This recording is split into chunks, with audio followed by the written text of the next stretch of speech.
ఈరోజు మనం చేయబోయేది గ్రీన్ చిల్లీ చికెన్. ముందుగా మిక్సీ జార్లోకి 10 నుంచి 15 పచ్చిమిర్చి, 1-2 ఉల్లిగడ్డలు ముక్కలు వేసుకొని గ్రైండ్ చేసి పక్కన పెట్టుకోవాలి.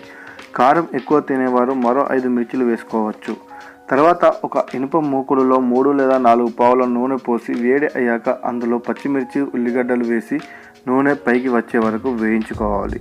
నూనె పైకి తేలిన తర్వాత అందులో 1/2 టేబుల్ టీ స్పూన్ పసుపు, 1/2 టేబుల్ టీ స్పూన్ ధనియాల పొడి, 1/2 table teaspoon garam masala వేసి బాగా వేయించుకోవాలి.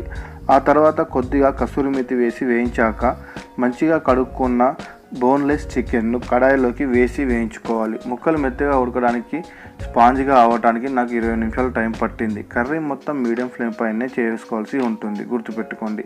కర్రీ నుండి ఆయిల్ సపరేట్ అయ్యాక తగినంత ఉప్పు, కొత్తిమీర కట్ట, అరచెక్క నిమ్మకాయ రసం వేసుకొని 5-10 నిమిషాలు లో ఫ్లేమ్లో మూత పెట్టకుండా ఉంచి ఉడికించండి.